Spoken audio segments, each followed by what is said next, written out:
And I am joined now by Adrian Day, President, CEO of Adrian Day Asset Management. Adrian, good to see you again. How are you? Well, I'm fine, thank you, and thank you for having me on the show.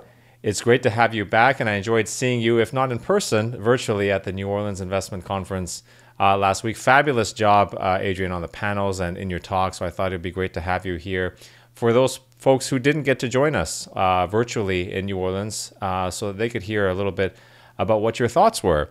And no surprise, you talked about the macro central banks, but then went on to talk more about practical things, actionable investments that people could look into. So first off, just an overview of what your thoughts are on the macro and things that are going on, particularly with the central bank interventions. Yeah, I mean, you're right. I think what the central banks are doing in the US and around the world is the most important macro issue right now.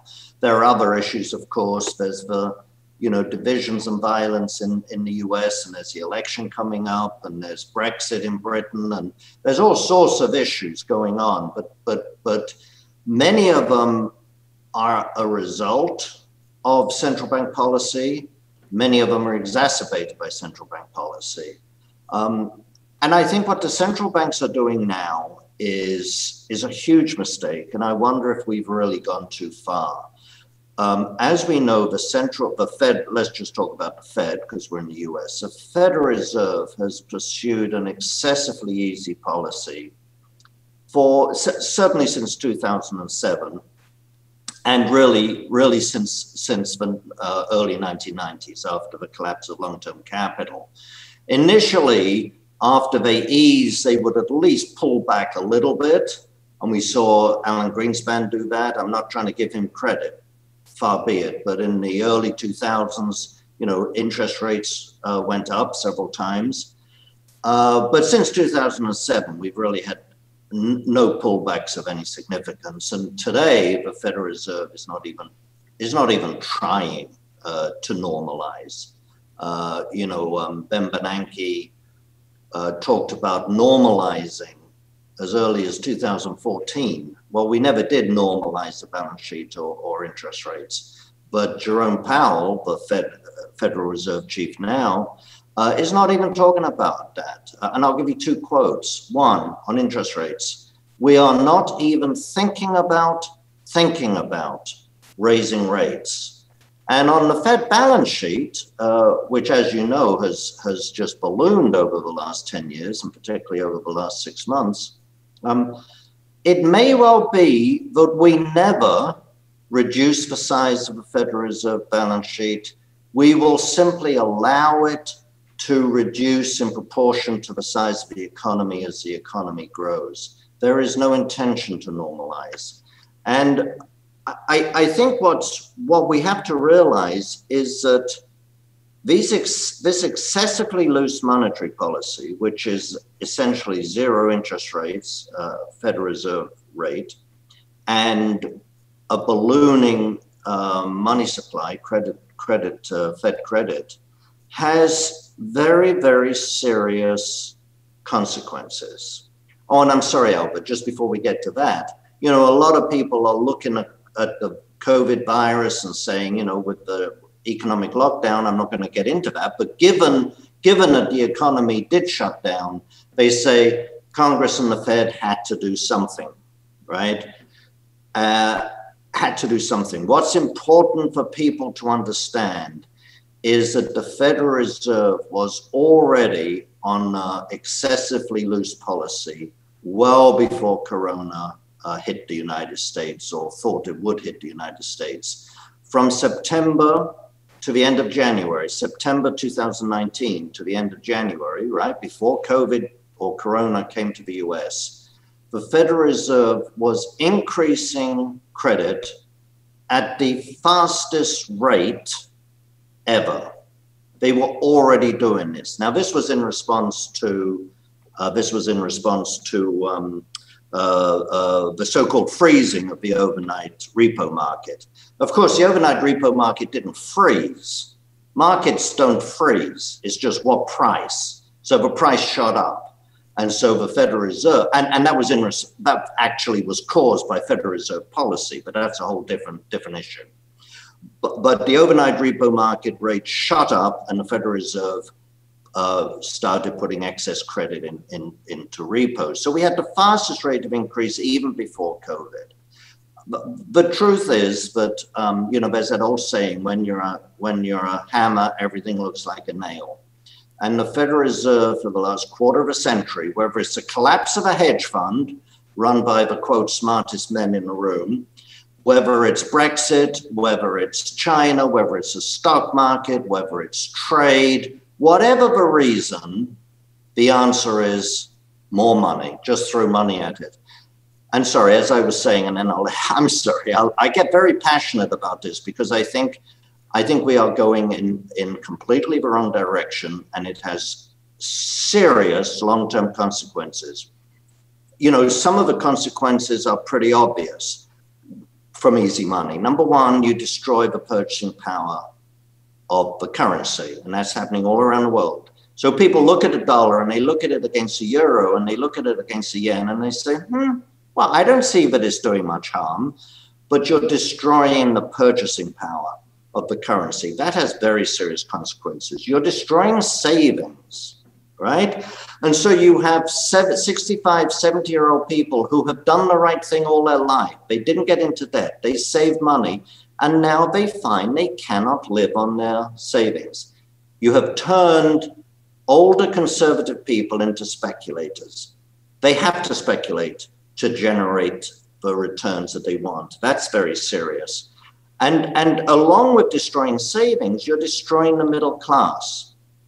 And to quote William Butler Yeats, the Irish poet, the center cannot hold. You have to have a center. You can't just have two extremes. And that's what Federal Reserve policy has done. Unknowingly, unwittingly, unintentionally, it has exacerbated the wealth gap in America. And the Federal Reserve now privately acknowledges that. I had a conversation with one of the research economists at the Fed, and he said, yeah, we recognize what the policy after 2007 did. I mean, we could go on and on, or I could go on and on about this for a long time, Albert, so maybe I'll stop there. But the point is, you've exacerbated the wealth. This policy has exacerbated the wealth gap. Now, what does that lead to? It leads to divisions in society and violence. So we can blame President Trump all we want for his tweets and everything else, but the divisions in society and the violence in society, the foundation for that, if you want, comes from the widening of the wealth gap, which is a direct result of Federal Reserve monetary policy. And if we're not careful, these new policies, helicopter money, you know, Ben Bernanke famously, well, it was a quip at the time, but I'm not sure it was a quip. You know, he said he talked about helicopter money, which is what we did by sending checks to most people in America. That's just handing out money. The second thing, of course, is the broadening of the assets that the Federal Reserve buys. So it's buying, junk bond funds. It's buying individual corporate bonds. Why is the Federal Reserve buying Warren Buffett's bonds? I don't understand the rationale for that. Why is the Federal Reserve buying bonds of foreign companies like Daimler?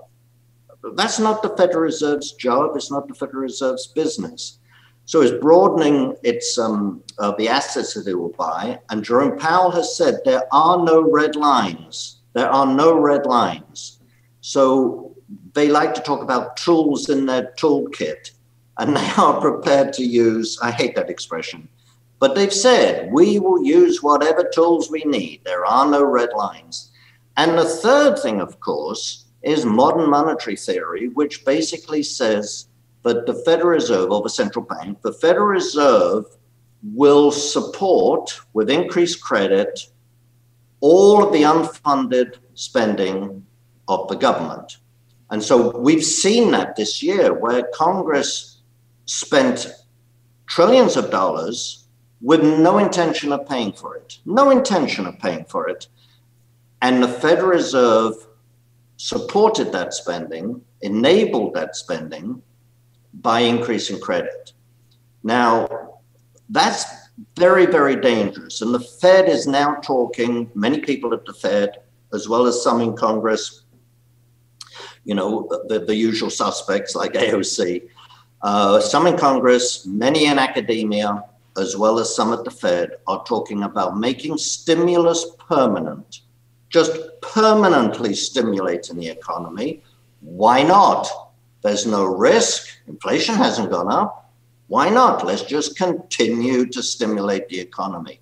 This is very, very dangerous because when you look throughout history, I'm a historian by training. When you look throughout history, societies that have destroyed the purchasing power of their currency, whether it's the end of a Roman Empire, the Qing dynasty in 13th century China, the Stuart kings in 16th century Britain, the Weimar Republic, of course, it doesn't end well. It never ends well. And if we continue on this path, we are heading for more violence, and all I can say is it will not end well. Adrian, so much to comment on there. I like your the easy understated touch there at the beginning there. That has the central bank possibly gone too far? I don't know. Is it 5 trillion was okay, 7 trillion's not, or is it 8 or 9? Like, where is that level where they've gone too far? I think most people agree that they've gone too far. And one thing that I noticed at the conference, I'm a relatively new addition to that conference, Adrian, but in the 3 or so years that I've been participating, I've noticed that there is more consensus on things like gold, on things like the bank has gone too far.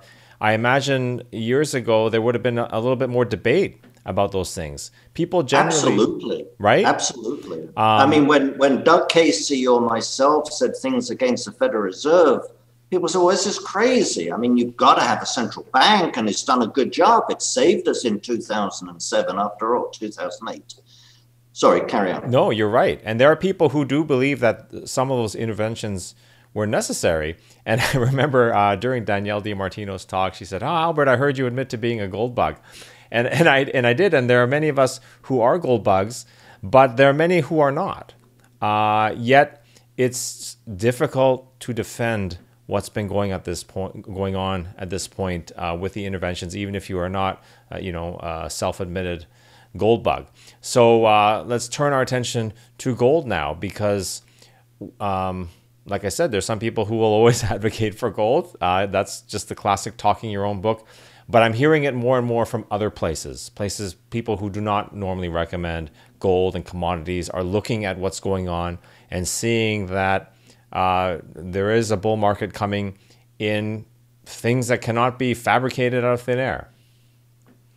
Absolutely. And I mean, fundamentally, we can talk about, the dollar going down, therefore that's good for gold. We can talk about China's economic recovery and the increase in jewelry demand in China. That's good for gold. We can talk about all these things.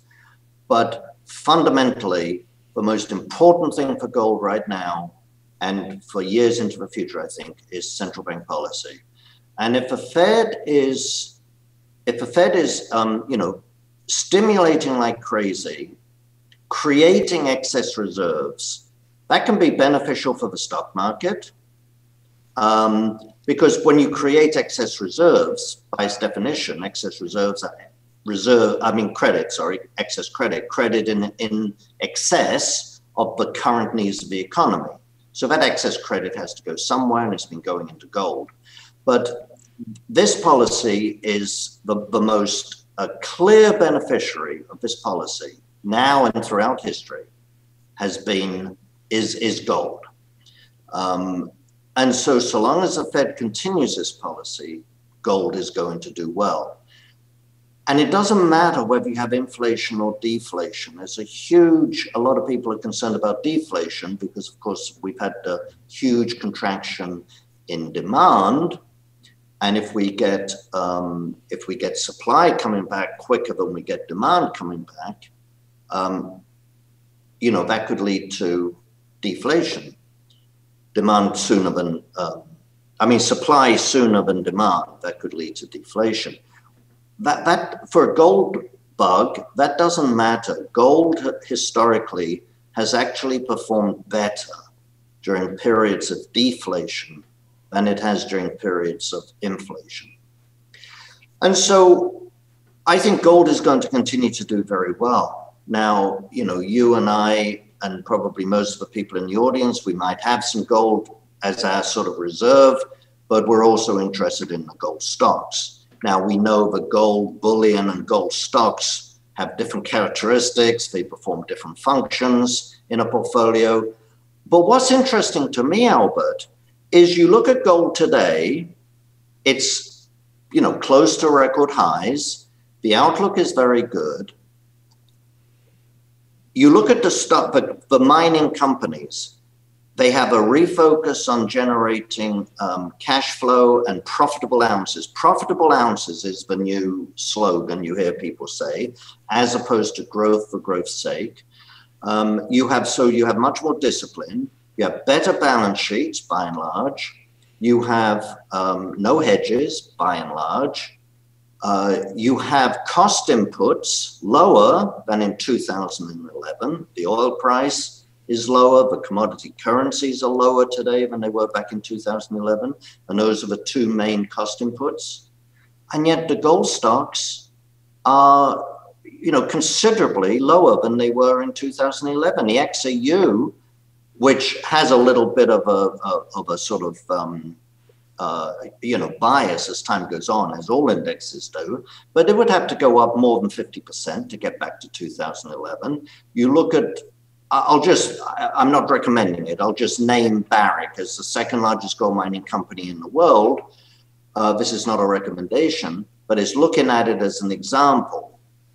That stock is 50% of where it was in 2011. Yet can anybody honestly tell me it was a better company in 2011? No, it's a far better company today than it was back then.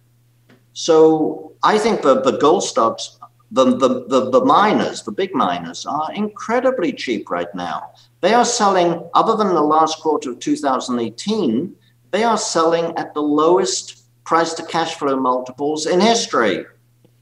They're selling at half the cash flow multiples that they sold for from the mid-1980s to 2007-8.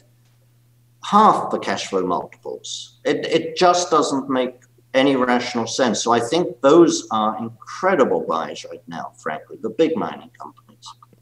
And then, of course, we all know there's a lot of good value in the juniors, but you have to be a lot more selective there.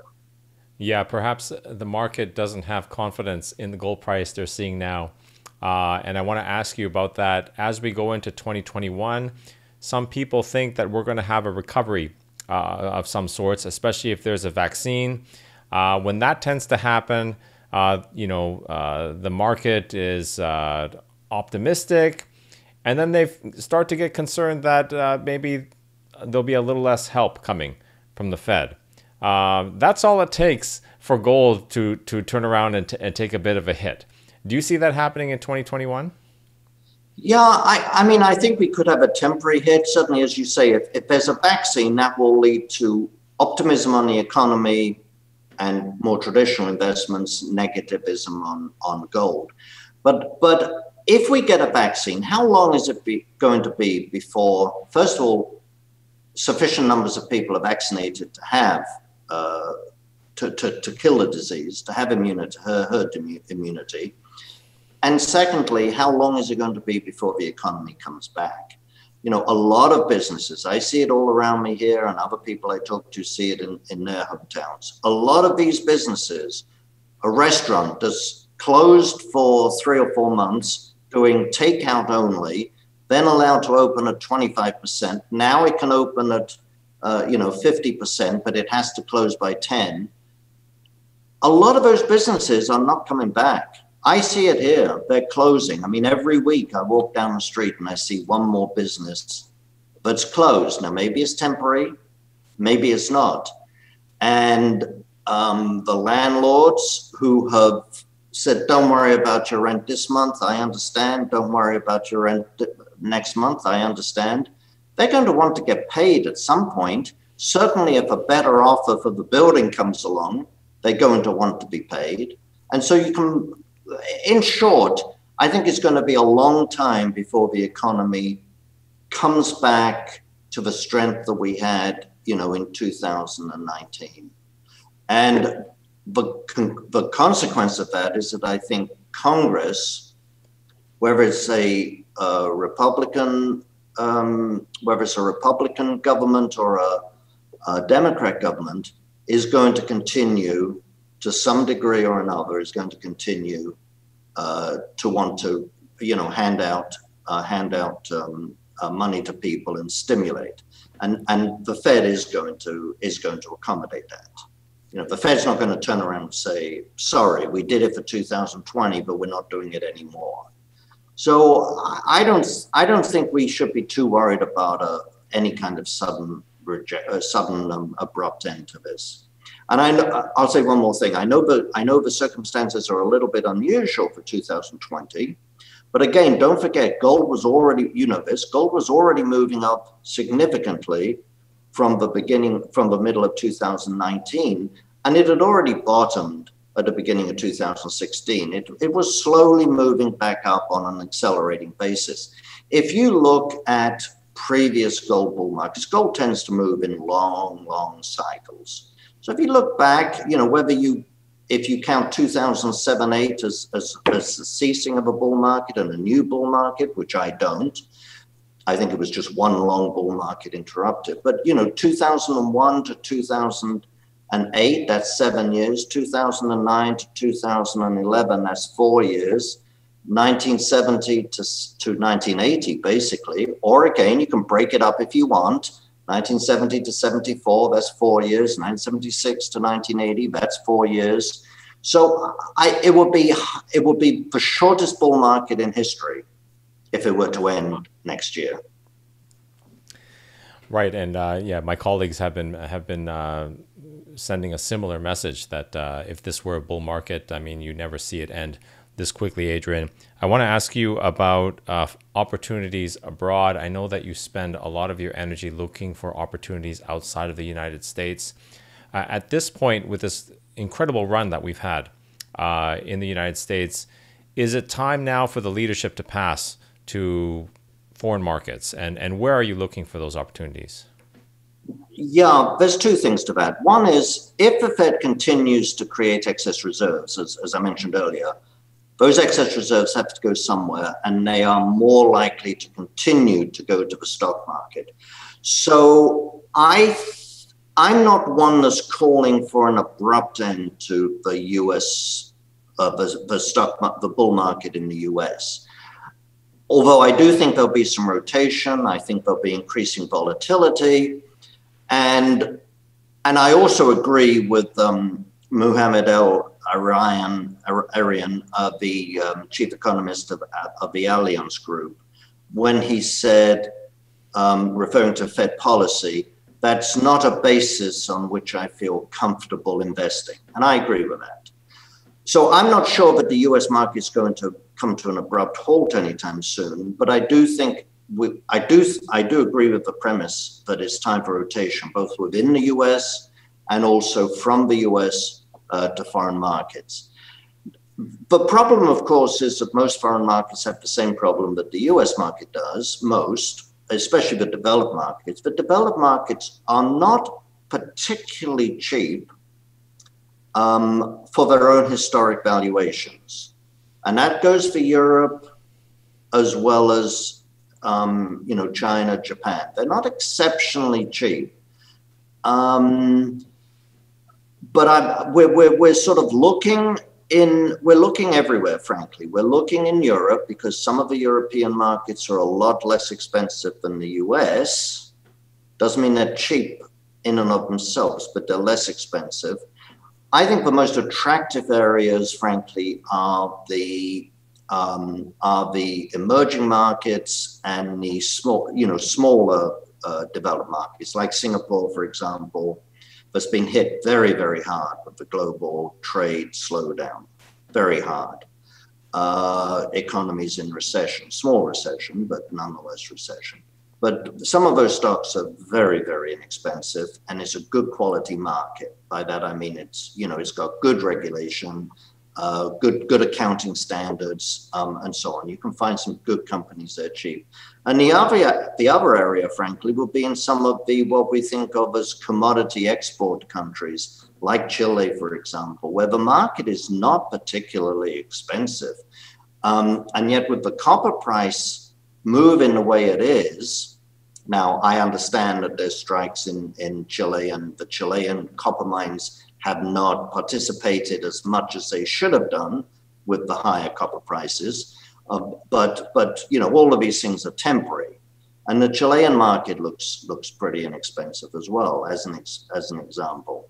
But I'm not overly aggressive about broad equity markets right now, frankly, Albert. Adrian, I was just speaking with Don Luskin of Trend Macro before you jumped on, and we were talking about the election and how this election could be quite hairy in the sense that it could take quite a while to get a resolution. There could be what he called strategic litigation in some states. And I'm wondering, how would you like to be positioned with your investments going into a situation where it could be weeks or a month or who knows how long to get a resolution? Yeah. And let me just say, I think from the market's point of view, and this has been said by a lot of people from Goldman Sachs on up, not on down. If you the most important thing for investors as a result of the election is if you have one party control, a clean sweep by either party. And whether it's Trump and the Republicans keep the Senate, or whether Biden comes in and the Democrats take the Senate, both will have positive consequences for the stock market and for gold. The deadlock would be the worst situation, because I think if the Republicans keep control of the Senate and Biden wins the presidency, the Republican senators, as indeed they're beginning to do, will suddenly rediscover fiscal rectitude and decide they don't want to continue spending money like drunken sailors. Anyway, but to answer your question, I mean, we have very little in the stock market right now. I think there's never any harm in saying I would rather hold cash and miss out on something for a few weeks than take that risk. So we have very little in the stock market right now. I think gold is a clear, obvious place where you want to be invested. And again, gold stocks, because they're so cheap and because they'll benefit from gold. So we're holding on to that. But, the temptation to buy oil stocks right now is very strong. The temptation to buy all sorts of things is strong. But I think we're just better off holding on to cash and seeing how this plays out. I don't think we'll get a very clear result on November the 3rd. In the evening, I don't think we'll get a clear result. And as you say, it may be weeks before it's really clear what the results of the conclusion will be. And it's difficult to imagine that in a period of 2 or 3 weeks of conflict with different states suing different people, and electors getting sued for voting the wrong way, and all sorts of litigation and fighting in the streets, it's difficult to imagine that the market will continue up during that period, I think. I think that's good advice, Adrian, especially if this strategic litigation is not an outcome, but in fact a strategy. You're almost guaranteed delays. So I want to thank you for stopping by again, Adrian. Perhaps we can do this again after the election. But good to see you here. Good to see you last week virtually in New Orleans. And thank you very much. Well, thank you very much, Albert. And I'm sorry I took so much, because I always enjoy listening to you, frankly. Appreciate it. Adrian Day, Asset Management.